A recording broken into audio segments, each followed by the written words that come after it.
Good evening. My name is Eugene Ochieng Kwach, and this is The Insight, a show, of course, which is here to enlighten and teach you on the happenings and, of course, things as they fold and unfold in the political sphere. We get to tell you more about them, and, of course, through the eyes of different stakeholders who come to our show. Well, Kenyans from all walks of life, both in the country and abroad, earlier this week, on the 12th of December, marked the 58th Jamuhuri Day celebrations with pomp and color. President Uhuru Kenyatta led the nation in the celebrations that were held at Uhuru Gardens in Lang'ata Sub-County, Nairobi. The first such national celebration to be held at the grounds that saw the trooping of color by the 19th Battalion Kenya Rifles, who paraded their flag at the colorful ceremony attended by several dignitaries. Tonight on The Insight, we take stock of Uhuru's promises to Kenyans, the political undertones from the event, and on the same note, dig into Raila's Azimio la Umoja and his fifth stab to presidency. Tonight with me are two guests. My first guest tonight is John Kevara Kimani. John Kevara Kimani is the chairman of Dagoretti South Jubilee Dagoretti South Wing. And of course, on the show tonight as well, I have Nelson Ngeno. Nelson Ngeno is a political commentator from the UDA wing as well. Thank you so much, gentlemen, for accepting the invite to come to the show tonight. And of course, we're just looking at we're celebrating the 58th Jamuhuri. That is 58 years since independence. Now, let me start with you, Mr. John Kevara Kimani. You are in Jubilee. And of course, the president gave promises to the Kenyans. Now, these are exactly what we're going to do when we get to power. The big four agendas, amongst many other promises that he made to Kenyans. You look at them, what has he done and what has he not done? Thank you very much for being invited today. I'm very happy to be here.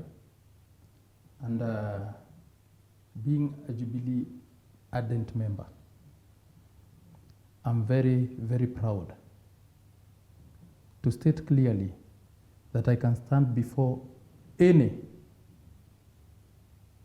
front and discuss what our president has achieved in his 9 years of leadership. For the last almost 50 years, we had President Kenyatta, the late, we had the late President Moi, and we had former President Moi Kibaki. All these people had their achievements in life. But what Uhuru Muigai Kenyatta has done is he measured what these three presidents did. And in these 9 years of his leadership, he has tried to match what they did in their 50 years of leadership. Okay. Number one, for example, Yes. when Uhuru came in, Mm-hmm. 2013, Yes. we had tarmac, Mm-hmm. 11,000 kilometers of tarmac in this country. Mm-hmm. 9 years of his leadership, Yes. he has done 10,500 kilometers of tarmac alone. Mm-hmm. In his 9 years of leadership, Mm-hmm. he has achieved the 100% transition from primary to secondary school for all the kids who have seated for their KCPE exams. Mm-hmm. He has reduced the number of years students have been waiting after completing their O-level education to go to the university. Okay. We were waiting for 2 years. Now, immediately you complete your KCSE, in the next year, Okay. you are admitted to the campus. Okay. And you continue there. I believe what the president actually has done actually, is a lot that we cannot discuss in one sitting. We and can't. Of course, that was evident during the State of Nation address, where he had actually couldn't even mention some of the things that he did himself. He had to check out some pages. So, but of what that is coming from a Jubilee chairman. Yeah. Now, let me get it from a man who was a former member of Jubilee, but now is in UDA right now. So, you look at the president, actually, what are the misses? What are the, as the president is leaving the office, what actually is he leaving behind that actually you can say that the president did, or rather, what misses do you see in the Jubilee government? Okay, thank you for giving me this chance. Yes. And I'll simply say that, just like my friend has said here, that what the president has achieved for the past 9 years, definitely that is for the Jubilee government. Okay. And the Jubilee government, we have Uhuru Kenyatta, who is the president, and the deputy president, William Samoei Ruto. Yes. So for all those which the president has achieved, he only forgot to mention that also Uhuru has also achieved to implement the politics of betrayal and deceit. Okay. And that is where now the line comes in. But every achievement that has come to the side of the president, it comes along with the deputy president. Okay. Because he's a co-president, or rather the deputy president of Kenya. So what you can say, everything has gone hand in hand with what it was promised. Only that during the second term, where the deceit and betrayal started. Okay, you've just mentioned about the deceit and betrayal. Yeah. And of course, I want you to chip in there about the deceit and betrayal that he's just talking about. And of course, he's also saying that Ruto is a co-president. I'd love you to touch on that, and perhaps you tell us, is that maybe the reason why the relationship is at rock bottom? What we should focus back a bit. Yes. In 2013, when the pair got into power, yes, Uhuru Kenyatta treated William Ruto as a brother. Yes. They had the bromance. But along the way, what happened? It came to be realized that as one was trying to bring management into the country, because both management and politics go hand in hand. But at the same time, if you want to achieve anything, you reduce politics and you put more energy on management. During Kibaki's era, we got only management, we did not have politics. And we saw where the country got to. Okay. During the Uhuru Ruto first term, Yes. we got a bit of management. But in between, some politicking started coming in. And the president tried to calm politics down so that the country would continue achieving the Vision 2030 as aligned. But the deputy president could not tone down on his politics because he thought for him to survive, he had to do more of politics than management for him to achieve the 2022 candidature. Okay, let me ask this question in another way. When the president was actually campaigning together this deputy, that is William Samoei Ruto, that is in 2013 and in 2017, there was this phrase of kumi yangu, kumi ya William. Exactly. But I tend to wonder what actually happened on the way. That the president says that we cannot only have two tribes leading this nation. Does it mean that it only got to the president's conscience that we have only had two presidents, two nations, two tribes leading the nation only after he got his second term? Wasn't he aware that Kikuyus and Kalenjins have been in power since independence before that time? Remember one thing, The Uhuru Ruto candidature Yes. was brought in to heal the country. Okay. We came from 2007, 2008 clashes. We had a very bad political scene during the 2007 to 2008 election. Yes. So this government was coming in to heal the nation. Did it heal the nation?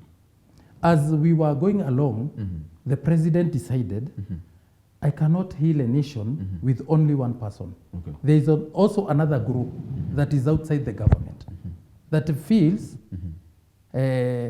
we are enjoying everything in total isolation. Like now, if you put it in the correct way, the difference between William Ruto and Uhuru Kenyatta's vote and that of Raila was a very small margin, Yes. around 300,000 votes. True? So How would you alienate 6 million people, 6 million voters that voted for Raila and put them aside and assume they are not part of us? So the president wanted to extend a handshake to the third person, because what he was looking for, he was looking for the unity of this country. And even today, when you hear the word Azimio, it is something that is bringing this country together. Okay. Because we cannot achieve anything.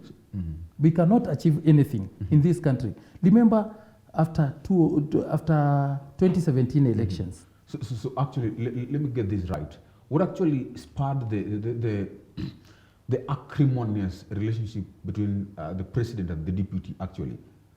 Because you're only talking about bringing in Raila, because there are other 6 million people who voted for Raila. Yeah. So what happens between Uhuru and William and the promise that they had together?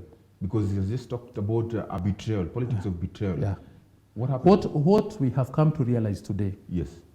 is that to the deputy president, it is life and death for him in politics. But for other people, it is about this country and the unity of this country. That is why you see people like Kalonzo could sacrifice for Raila. Raila could sacrifice for Kibaki. True? Uhuru could, after 2002 elections, Uhuru accepted it and said it, I have conceived, I have lost the elections. Okay. I have conceded. Okay. True or not true? Okay. But according to William Ruto, when he's in politics, it is life and death for him. He has to win it. If it is not winning, then it is otherwise. Okay. Nelson, I hope you've heard what he has said. And actually, he's saying that the deputy president is over-ambitious. And actually, that is one of the reasons that could have spurred the acrimony between him and the president. I do think that perhaps the president is playing a politics of convenience. Actually, I think saying that the deputy president is over-ambitious, I think deputy president is following the agreement that was made between the president and him and the Jubilee party. And that's why he's sticking with that. So that every other time he's going round, he's saying that it was an agreement, that there will be 10-10 for each one. And Uhuru was so sure that he was going to retire and leave the presidency or leave it for and support the deputy president. And that's where we are now. If we keep on talking of a situation whereby maybe the deputy president is over-ambitious, then they should have included in that Jubilee agreement. Right? Let me get this right. I'm also tending to ask, because you earlier said that the president and the deputy president were like co-presidents. And actually, I think that was seen in the very first time where we saw 50-50 government. Could it mean that perhaps William was already paid because they were owning the government half-half, according to what actually you even said, that they were co-presidents, that they agreed that he was going to have half of the government and the president was also going to have half. And so the deal was done. Yeah, by the time they were merging between the PNU and the URP, that is when this agreement was made, right? That is where now the trust came in that Ruto can get this 50 and Uhuru can get the 50. Okay. And now Uhuru knew that he was going to leave the seat thereafter to the deputy president. It was until Uhuru realized that he was really going to exit politics. And that's where now he managed to play the tricks. That is by what? By having the handshake with Raila Odinga. And my friend has said here that it was to bring in the 6 million who voted for Raila. Remember, when we are voting for the president, we are voting as Kenyans, and the president is for all Kenyans. So yes, we voted for Uhuru and Ruto, but that one doesn't mean the rest of the Kenyans who voted for Raila were not going to have Uhuru as their president. Okay. So the issue of bringing Raila, I think, is whereby we are having this betrayal and deceit, because Uhuru wants to extend his power through Raila, whereby he is going to impose a deputy president to Raila, who is going to deputize Raila, and that person will be under who? Uhuru Muigai Kenyatta. Okay, we are coming back to that actually in a short while. But let me first finish up the Jamuhuri Day event. Actually, the undertones, there's some implications that, for example, when the president actually gave chance to the former prime minister, that is Raila Odinga, what does that mean? And we also have the deputy president bringing in kazi ni kazi slogan of UDA. Maybe what was the implication in all these? I think by bringing in Raila, especially after deputy president has invited the president, I think Raila was invited by the president, and that's why he came in before Uhuru finished his speech, right?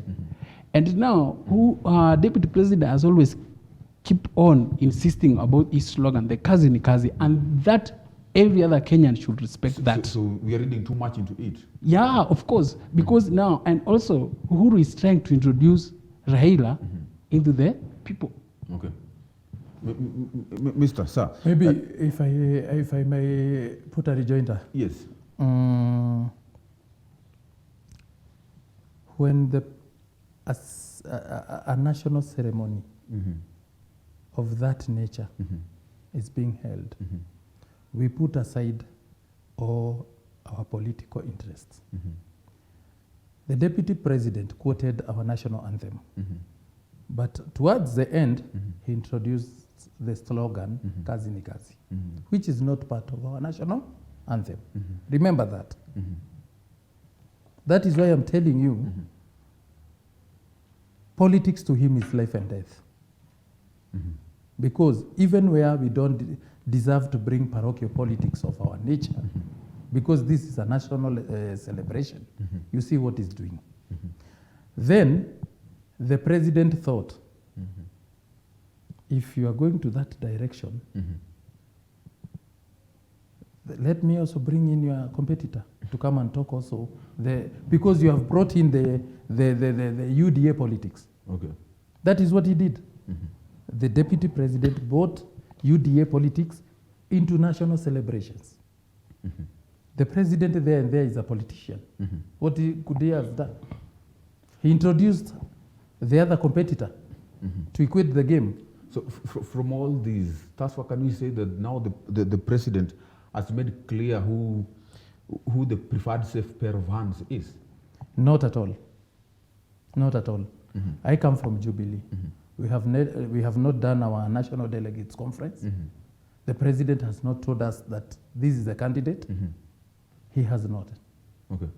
All what he's doing, he's telling Kenyans, here we have two candidates. And we have a third force, that is the Oka group. You Kenyans think where this country ought to go from here. It is your opportunity. What he's giving all of them equal chance to go and talk to Kenyans. Okay. Yeah. So what do you think?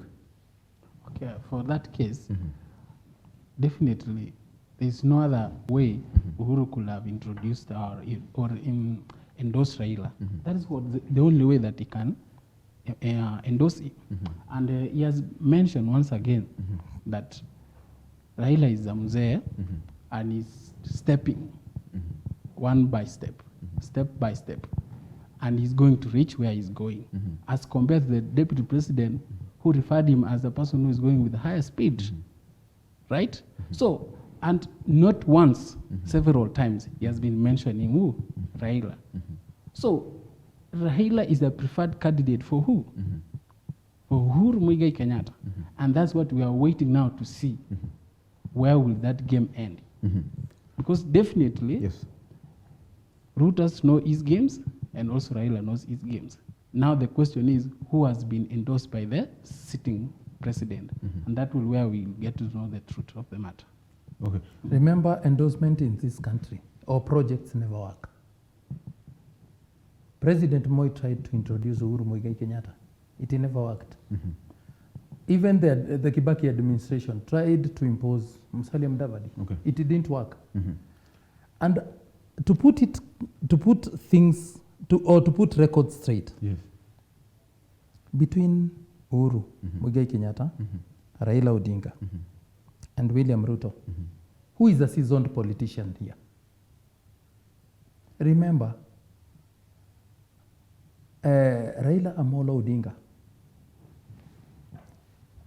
has been detained, not because he could not afford a sausage on his plate in the morning, but he's decided to sacrifice everything so that we can have multi-party into this country. Okay. This is a seasoned politician.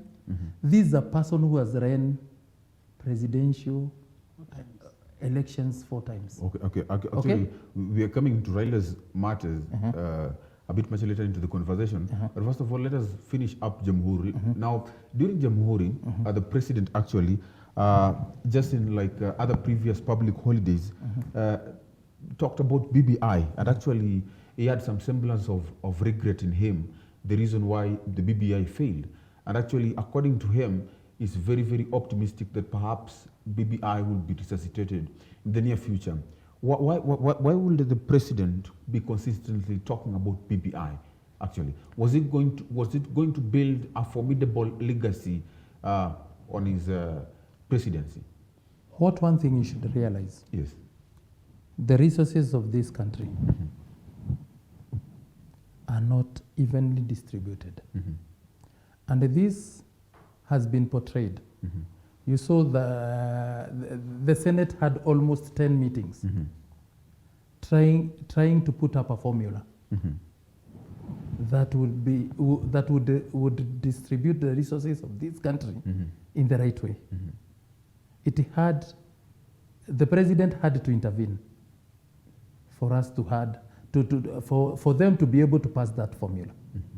So what we are saying is this: the president has been complaining so much about the way distribution of resources in this country that they are very unfair. Like when you look at the money that is being sent to counties, if you look at Kiambu County, divide the amount of money that Kiambu gets from the national government with the number of people. Kiambu, per person, Kiambu will get 3,971 shillings. While a person in Garissa will get 19,000. While a person in Lamu will get 21,000. That is why you are able to see a county like Garissa can be able to give a scholarship to a university student. But a student in Kiambu County, a student in Nairobi County cannot get even partly 10,000 shillings as bursary to his education kit. That is what the president is complaining. He's telling people, look, gentlemen, this money, this kitty, going to the counties, it is not fair to other people. Gentlemen, That was the basis of bringing BBI. Yes. It was about resource distribution in this country, period. Sir, we know the president is pro-BBI. Now, we've always had your deputy criticizing the BBI bill. Do you think that perhaps these are some of the reasons that perhaps could make the president not see William Ruto as the person to carry forward his legacy? Or what actually is wrong with BBI? Okay. BBI has clearly, it had clearly been indicated to be a scheme by the so-called dynasties to cling into power after Uhuru Kenyatta. And Uhuru was behind it. That's why this BBI was funded by the government, right? And even that thing never sailed even through the court. However, it tried several times. So we might try as much as possible to say it was about resource allocation. Remember, the Constitution has not denied the president to increase the resource allocation into the counties. Okay. Right? So this BBI was choreographed such that it could even, there are some clauses that were meant to entice the Kenyans so that they can vote it. But in the real sense, it was about the power sharing. Okay. That's where you realize that MCAs are given money to pass through to pass that BBI without even reading it. And some MCAs could even lament or regret for having passed it without reading it. Yeah. So you can imagine we are complaining of the resource allocation or the unfairness of resource allocation, and yet we are misusing those resources by giving individuals in each and every ward so that they can pass that BBI. Right? Okay. And why is it that this BBI looks like it was about life and death, and it was meant to pass through or to go through before 2022? Okay. BBI can wait, and we can have our general elections, and then we can talk about it later. And even Ruto himself can come and talk about it if it was meant, right? So immediately the handshake came in. That is when the BBI was born, right? Then if you again were saying that maybe we had the handshake so that we can include the other 6 million, why include the other 6 million while excluding another a good number of Kenyans who were with the deputy president? And secondly, were those 6 million, were they not brought in by even the Kalonzo, the Mudavadi, and Wetangula? They were brought in. Why was the handshake? Why was the handshake taken or between the two people? Why not the four principles and even include the deputy president? Thank you so much, gentlemen. A lot of questions there for the Azimio la Umoja to answer. But of course, we're going for a quick short break, but we'll be right back. And after the break, we're going to get to interact more with this gentleman here. But of course, you can keep on interacting with us at 21144. That is our SMS line. And of course, the conversation continues even at GBS TV Africa, at Eugene Ochieng. Those are social media platforms where you can also get to interact with us more. Well, we're going for a short break. We'll be right back.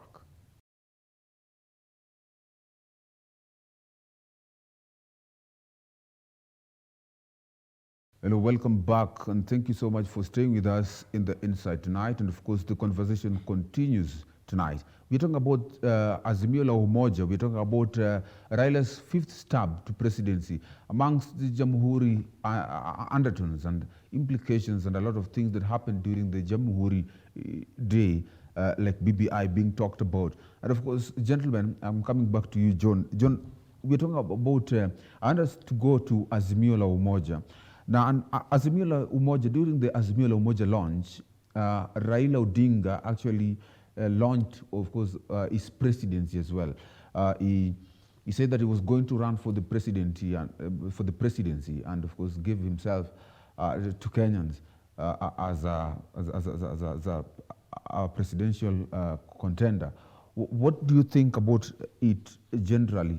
What does this portend in the politics of Kenya? Okay. What I would wish to say is that Raila is a seasoned politician. And for him to go to run for a presidency, he thought of going around the country, and they mapped out the country into 14 regions, where he went around listening to the views of Kenyans. That is what culminated into Kasarani, Azimio la Umoja. That is when Kenyans told Mzee, You are not yet old enough. Biden is there. Kibaki was there. So go for the presidency because we believe in your leadership. We believe you have fought for this multi-party politics for long. You have fought for accountability of resources in this country for long. You are the first person to mention Majimbo in this country. Okay. And today we have counties. Okay, thank you so much. Let me come to you, Mr. Nelson. Raila is going for a fifth stab in the presidency. And we, of course, see the dalliance between him and the President Uhuru Kenyatta. This dalliance between him and the President, will it bolster actually and his chances towards winning the presidency, or will it actually diminish? What do you think? From the Kenyan expectations, I think it's going to diminish their dreams. And between now, William Samoei Ruto and Raila and Uhuru, I think it was confusing. The two, the co-handshake people, are into this presidency 2022, and it is a matter of life and death for them. Because Uhuru is in his final term, Raila is in his final chance to run for presidency. Even if, let's, for heaven's sake, if William fails to clean the presidency, he will have another chance to run. But these two people who came with BBI thing, it's about life and death when it comes to these final 2022 elections. That's why they came up with this Azimio, trying to doing Kenyans into believing that it is a time for Kenyans now to unite. Kenyans have been uniting and they have been suffering. So we cannot be uniting only when it is the time of elections, right? And this is what the Azimio is selling to us.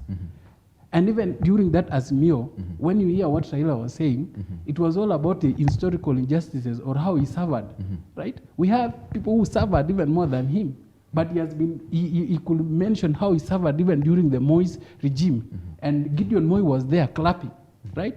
And you can imagine how awkward it was for Gideon Moi to be clapping or to be feeling for Raila, and yet it was his dad who mistreated Raila. So that scenario was awkward in a way. So we were saying that Azimio, I think it was Azimio la kuzimia, because the people who were expected to attend that function or event never showed up. Okay. We had Raila, we have Mudavadi giving an excuse, Wetangula an excuse. Machakos governor Alfred Mutua was busy somewhere. Uhuru was not around. Yeah. So it was Azimio la kuzimia, and that's why I'll say it will diminish. Okay. So what do you think Raila Odinga is doing different this time that will ensure that during the 4 times that he has actually vied for the presidency, the mistakes that he has made, he doesn't make them this time, and will ensure that he clinches the presidency this time? One thing you should realize is that initially before, Raila would make a stab at the presidency without consulting anybody.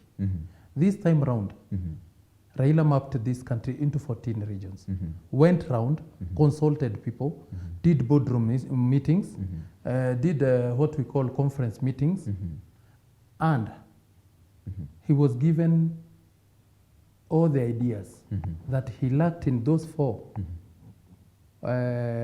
presidential stabs that he had to implement this time around. And that is how you are seeing his campaigns are different now.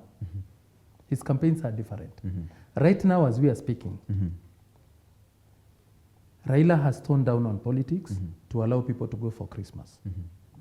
Then to come January, now you will see this candidate coming out clear and telling Kenyans where this country ought to be going. And he's the right person to take this country to the next level. He has been consulting widely because right now as we are speaking, remember the deputy president has been doing campaigns for the last 4 years. He stopped working and he decided to go for campaigns And the campaigns the deputy president has been doing are campaigns of divisiveness. Dynasties versus hustlers. So anytime you put up a language of them versus us, remember you are putting up a division. Okay. That is why Raila has decided to go this country and bring people together. Because for him, unity is first. Before he gets anything. Okay. But for William Ruto, presidential seat is first, then unity comes second. Okay. Mr. Nelson, yeah, actually, during the Azimio launch as well, Raila came up with a 10-point agenda. So in the 10-point agenda that Raila unleashed during the Azimio la Umoja, was it worth your vote? Can you give him your vote? No, I won't give him my vote. Why? And just this person, Raila Amolo Odinga, is well known. And I think when it comes to maybe looking at those politicians who betray others after every 5 years, he's number one. He has never given a chance to any core principle that he has worked with since he started vying for the presidency. So even if he introduces even 10 agendas, 20 agendas, it's nothing to Kenyans, right? It is only those people who are very bitter against this other side who are going to buy this idea of Raila. Raila has committed the worst offense in this country that you can never imagine. Remember the coup that he led during the Moi regime. And he could even now stand in Kasarani and say that he has fought for multipartyism and all that. Number two, it was never charged. Yeah, because he ran away when he escaped out of this country, and then he was left to get away with it. But now coming back as a Kenyan, he did another mistake, the treason, whereby he could even swear himself. So you'll actually not vote in Raila because of his past, because of what he has done in the past, and that is the 1982 coup attempt, and not what actually he has on table right now. Good. So, okay. He told us we have to focus with what happened in the past so that we can realize what is happening currently. And when I try to focus into the past, he's giving me no reasons to vote him. Okay. And that's why Raila only needs to consider being dynamic when it comes to politics. Because for him, he's just reminding us about the past. But for now, Kenyans need dynamic politics, dynamic economic models that is workable. So every other time we just sit down and hear some politician, we see no value that he can add to us because he has been saying this again and again.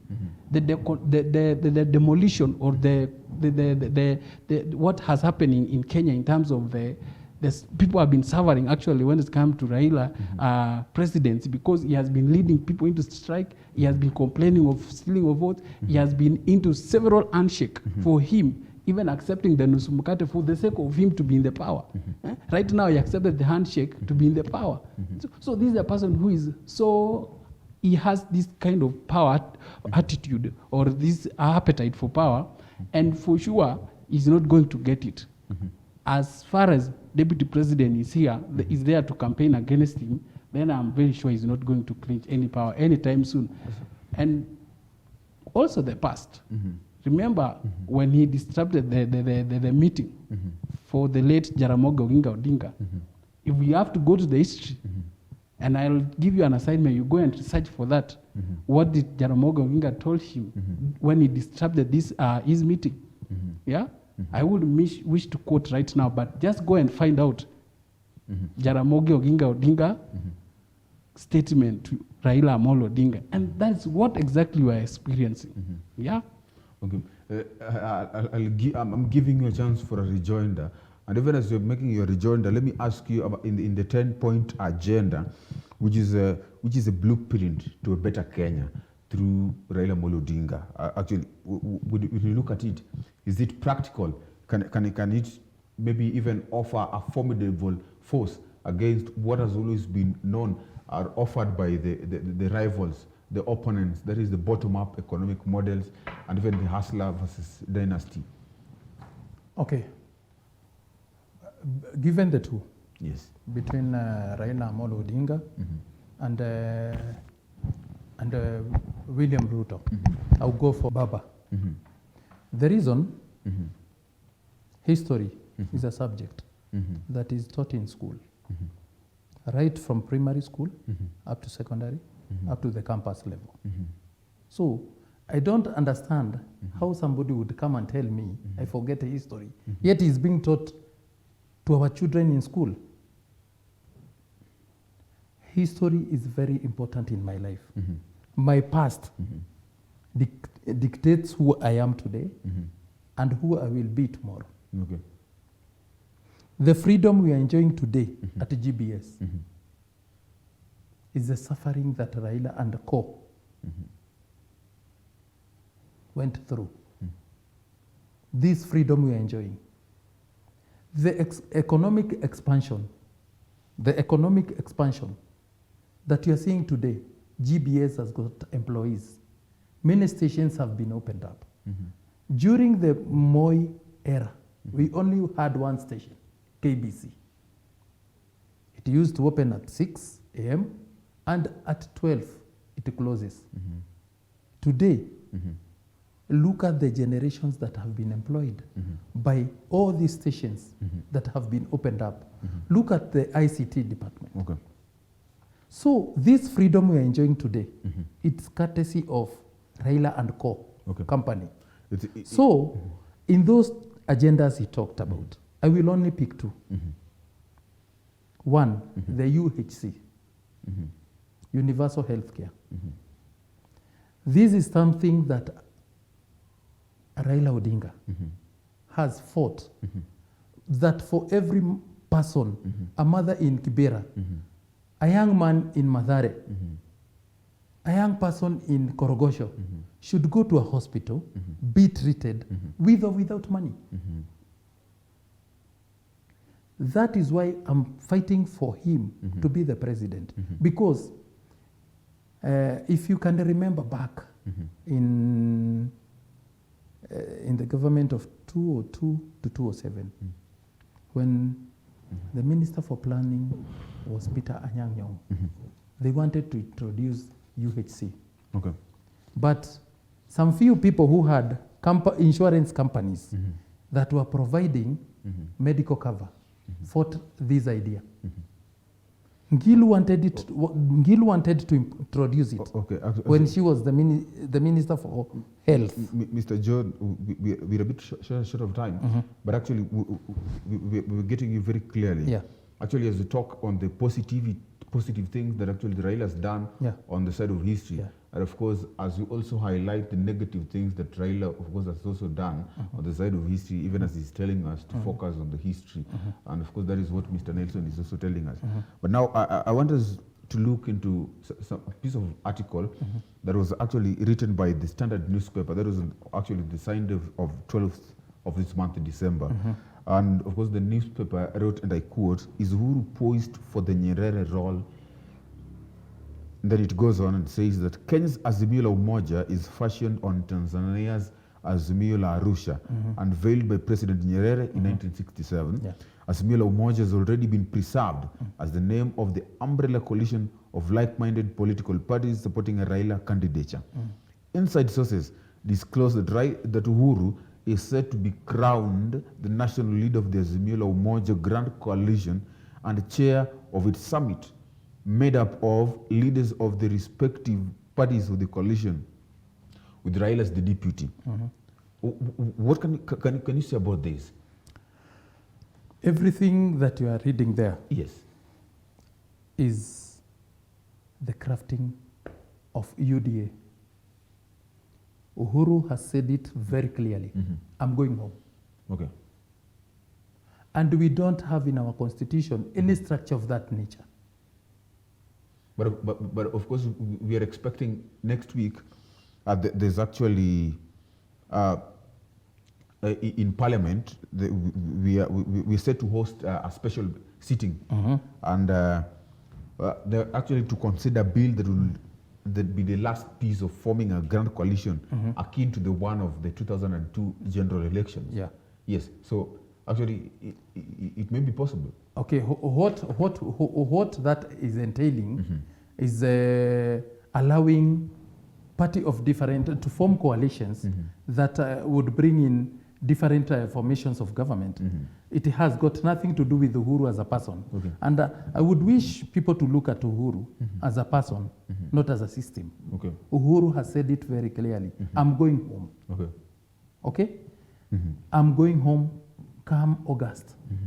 You Kenyans, you have these three candidates. You have Oka candidates, you have Raila Amolo Odinga, and you have William Ruto. Let me get it also from Nelson. Nelson, you're saying that actually the reason why Uhuru, the president, actually is setting for a Raila candidature is because he wants to control the government. He still wants to be in the system even after his term ends, because he wants to impose a deputy on a Raila as the president for a running mate. You're saying that what do you foresee even after 2022?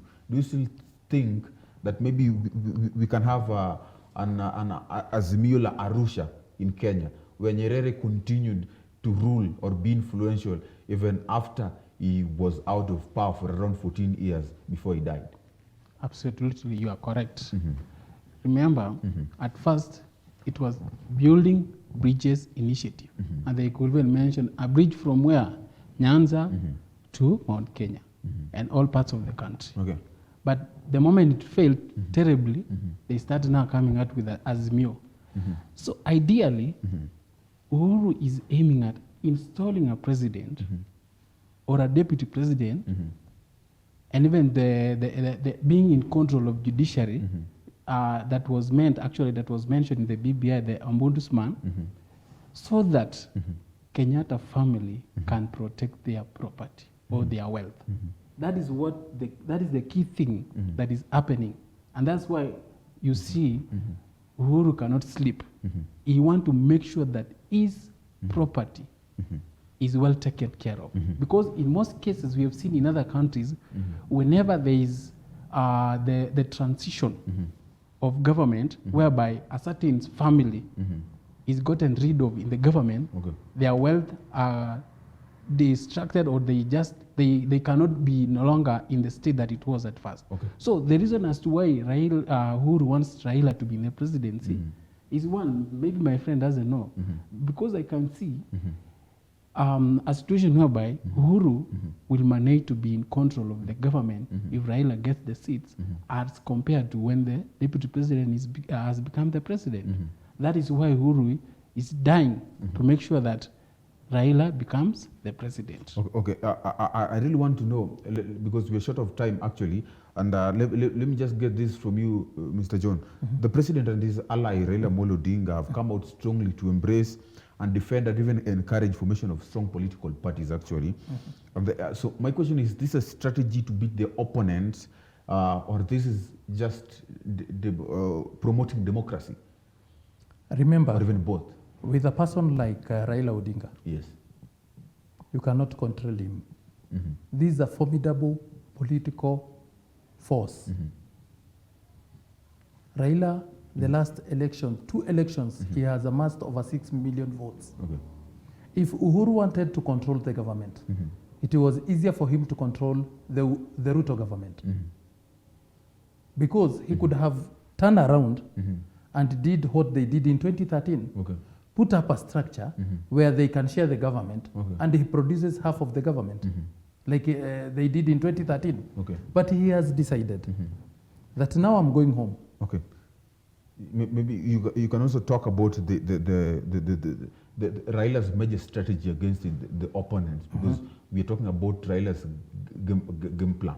What actually stands out in Raila's game plan that you think will give him an upper hand of beating the opposition or his opponents? Raila has got no problem with the people forming political parties in their regions. Because all along, Raila has been a fighter of democracy. Okay. Is it, And he believes... Is this a strategy? Yes. Is he promoting it Yeah. as a strategy Yeah. so that they can join him to make Yeah. a grand coalition? Exactly, like in 2002. In 2002, exactly. Yeah, it happened, Into that. and Raila is promoting it. And he believes, like right now, if you may ask which government ever performed in Kenya, it was the Grand Coalition. Okay. That is the government that brought the economy of this country back to its normal rate. That is when we had the growth of the GDP of this country was at best during the Grand Coalition government. This issue of wanting to form a government with one party, Okay.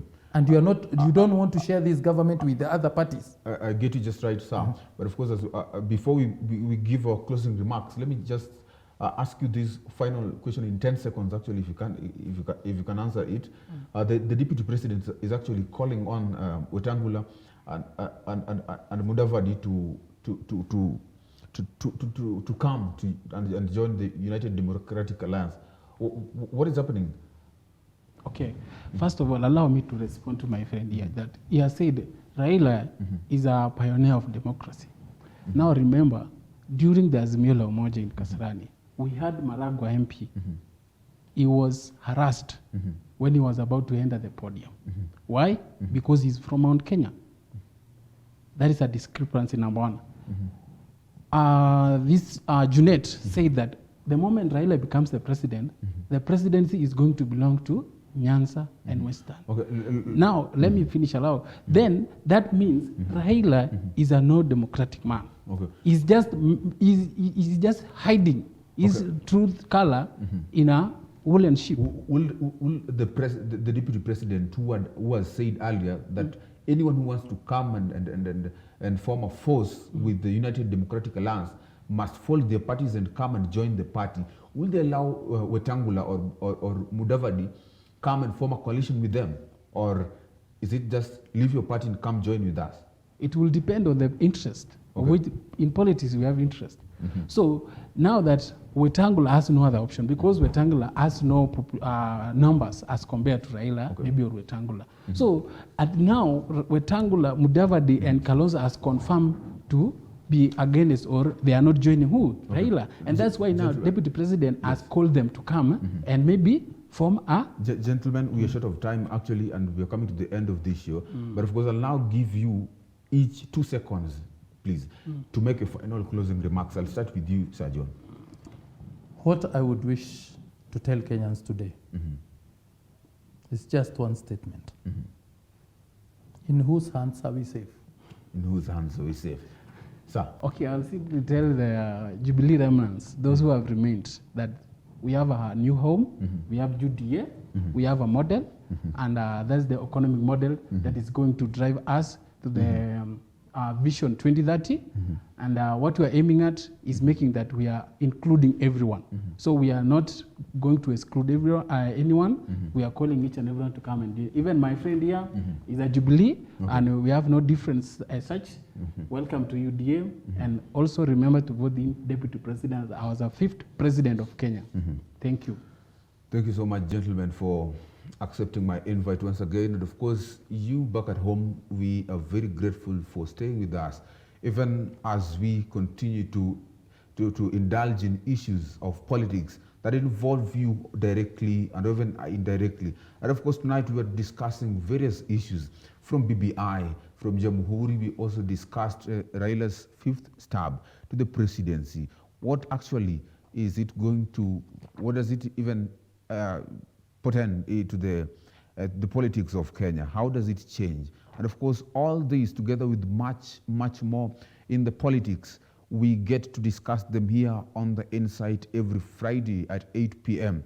Now, you join me every Friday at 8 p.m. On behalf of everyone else who has made this a success, I want to thank you so much and do have a good night. My name is Eugene Ochieng Kwach.